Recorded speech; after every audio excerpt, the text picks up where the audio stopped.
in partnership with Agriculture Forestry, and wonderful pilot program, thanks to Mr. Rudy Estoy's vision of being able to supply the island with different trees, not just native, endemic, but increasing the nursery capacity for organizations like ours. Because agriculture can only do so much. We need satellite nurseries that focus on our native plants and maybe some fruit trees on the side and subsistence farming plants. So our nursery as it is right now covers 2 sides of our community garden building, which is the green building at the end of our row. And we are going to be getting funding allotted already on the opposite wall, the side wall, to be able to expand the nursery. And so that's all funding that's available to different organizations and different farmers. Nurseries are important because if any of you farmers or landowners want to build, you want to protect your farm. You want to protect your farm.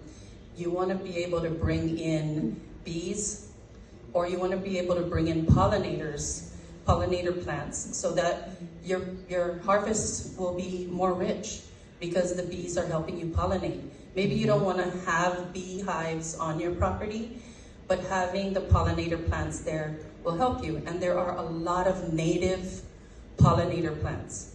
And so we work together to increase the native plants on the island that are grown throughout the villages. By doing that, we also increase our food production with our wonderful farmer partners. The work in the native park, it just helps to bring a bunch of kids out. So we shock the kids in the jungle and the forest, and then we bring them to the community garden, and they're really much happier there. Because the thing with our limestone forest is there's a lot of mosquitoes. And so we've created that cottage industry product to have insect repellent spray that is organic and natural. And so they get to use some of our product that we created, and the mosquitoes don't bother them. But it's so important to get kids around the forest and not to be scared of it like I was growing up. When you're told that the ancestors are in the forest, you kind of avoid the forest. But thankfully, I have a mother and an aunt and a grandmother that encouraged me to be in nature more. And this is kind of agroforestry in a nutshell. We're planting a lot of duk-duk trees. And if you know, duk-duk is not just a native plant, it's actually one of our endemic plants. And duk-duk is also the food plant for the fanihi and other bats, and other birds. And so we're growing our agroforest with natives in order to help to create the habitat that we need to bring our birds and our bats back. Sounds like a horror story. We're bringing the bats back. But the bats are actually good bats. See what happens when you work with kids. And so this is our rain gardens down south. We have it over at the Nimitz Hill Tigua Cemetery. And that was the largest one that we built. And it was because it was always muddy there, and it was just tons and tons of water washing through the cemetery. And so we put a rain garden there in 2012 or 2013, and it still works until now. We have another planting project that we've promoted with senior citizens. And so these earth buckets we made with teenagers to get their service learning. And so the schools will send them to us. Like sometimes I've had like 5 times more than that group there.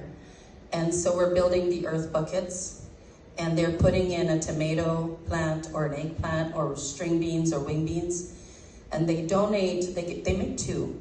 They donate 1 to a senior citizen or a person with disabilities, and then they keep 1 for their family. So they really have done a lot to help people in need and to feel good about contributing back into their, the food on the table. And all the directions are in our brochure. We're not stingy, we share all of our information. I said stingy, so sorry. And kids do know how to use a pick. This was interesting because we had some military service members that were helping to supervise and provide guidance and safety instruction. And then I turn around and look, and these guys are using a little shovel because they cannot use the equipment because they're in Zords. So, at least that worked. So they got the safety instructions, they didn't have shoes, so they have a tiny little shovel in their hand. Good job, guys. Service Learning website. If you think that your teenagers or the family members you have or the neighborhood kids could benefit from learning some of what you do, communicate with me. We manage the Guam Service Learning website, and we take projects from everybody, and we help to make it fit what Department of Education wants and what the university wants. And we provide a database for the students to get their projects. And that was the first year. Over 6,500 students found their projects on our website. So we're pretty proud of it. GuamServiceLearning.com. Any questions?